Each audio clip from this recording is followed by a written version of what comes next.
नमस्कार मित्रांनो, कुशल बद्रिके, संतोष जुवेकर आणि अभिजित चव्हाण आणि अंकुश चौधरी अशी स्टारकास्ट असलेला मामाच्या गोव्याला जाऊ या नावाचा एक नवीन चित्रपट आपल्या सर्वांच्या भेटीला या शुक्रवारी म्हणजेच 31 जुलै 2026ला आला आहे. चित्रपट 3 मित्रांभोवती फिरतो. बाबा, संत्या आणि कुशा या 3 मित्रांना गोव्याला जायची संधी मिळते. त्यांचा एक मित्र त्यांची तिकीटं बुक करतो आणि मग स्वतः मात्र काही कारणांमुळे प्लॅन रद्द करतो. मग हे तिघे जण त्यांच्या बालपणीच्या एका मित्राला सोबत घ्यायचे ठरवतात. तो त्यांचा बकरा असतो. हे तिघे त्याच्याकडून पैसे उकळतात आणि त्याला पण बरोबर घेऊन जातात. परंतु हा बकरा मात्र स्वतःच एक शातीर दिमागवाला माणूस असतो. तो एक बिझनेसमॅन असतो आणि तो त्याचा खरा बिझनेस आणि त्याची खरी पर्सनॅलिटी गोव्याला गेल्यानंतर उघड करतो. आणि या तिघांनी जसा विचार केला होता तसे काहीच होत नाही. हे तिघे एन्जॉयमेंट ऐवजी दुसऱ्याच कुठल्यातरी प्रॉब्लेममध्ये अडकून जातात. अंकुश चौधरी यांच्या कॅरेक्टरच्या म्हणजेच मामा यांच्या जवळच्या एका व्यक्तीचे अपहरण होते. ती व्यक्ती संत्या, बाबा आणि कुशा यांच्याबरोबरच होती. म्हणून मामा त्यांनाच या अपहरणासाठी जबाबदार धरतात आणि त्या व्यक्तीला घेऊन ये असे बजावतात. मग अपहरण, शोधाशोध, पोलीस, पैशांची डील आणि अपहरण झालेल्या व्यक्तीचा शेवटी शोध लागणे किंवा न लागणे म्हणजे ते तुम्ही स्वतःच चित्रपटात पहा. अशा पद्धतीची ही कथा आहे. लेखकाने, दिग्दर्शकाने बरंच काही दाखवण्याचा प्रयत्न केला आहे. हा प्रयत्न तर सफल होतो आणि स्क्रीनवर सतत काही ना काही घडत तर राहते. चित्रपटाचा पेस मेंटेन होतो, परंतु नेमके काय चाललंय ते समजून घेता घेता प्रेक्षकांची मात्र वाट लागते. कथा थोडी कमी कॉम्प्लिकेटेड असती तर जरा बरं झालं असतं. चित्रपटात संतोष जुवेकर यांचे पात्र ठरवते की किडनॅप झालेली व्यक्ती सापडल्याशिवाय दारूचा एक थेंब प्यायचा नाही.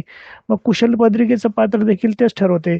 मग बाबा नावाचे पात्र देखील तेच ठरवते आणि रिपीट करू लागते. त्यावेळी त्यांनी जो जो जोक चांगल्या हलक्या फुलक्या पद्धतीने सादर केला आहे, परंतु हाच सेम जोक परत एकदा दुसऱ्या लोकेशनवर रिपीट होतो. ते रिपिटेशन जरा खटकते. चित्रपटाचा स्पीड खूप चांगला आहे. जरा वेळ देखील आपण डिसएंगेज होत नाही. एका पाठोपाठ एक घटना घडत राहतात आणि चित्रपट कधी त्याच्या एंडकडे पोहोचला ते समजत देखील नाही. दुसरी चांगली गोष्ट म्हणजे ॲक्टिंग सर्वांचीच चांगली झाली आहे. कुशल बद्रिके, संतोष जुवेकर आणि अभिजित चव्हाण या तिघा कलाकारांनी आपली आपली कामं उत्तम केली आहेत. त्यांची डायलॉग डिलिव्हरी ही एकच गोष्ट आहे जी या चित्रपटाला एवढे एंटरटेनिंग बनवते.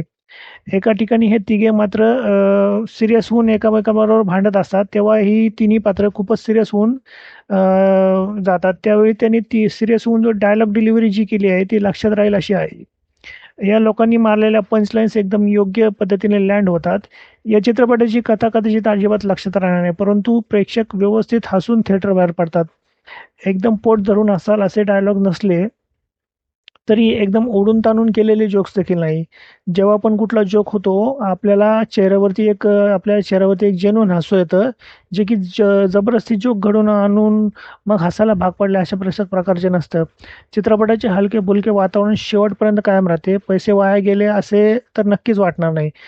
मित्रांनो, तुम्ही आपल्या फॅमिलीबरोबर जात असाल तर कदाचित तुम्हाला जरा ऑकवर्ड होऊ शकतं हा सिनेमा बघताना, परंतु मित्रांबरोबर जात असाल तर मात्र नक्कीच हा चित्रपट तुम्ही एन्जॉय कराल. मी या चित्रपटाला देईल 6/10 स्टार्स.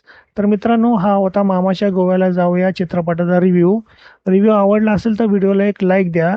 व्हिडिओ आपल्या मित्रांना शेअर करा आणि चॅनलला सबस्क्राईब देखील करा. भेटूया पुन्हा केव्हा तरी अशाच एखाद्या व्हिडिओमध्ये. तोपर्यंत tata, goodbye, take care.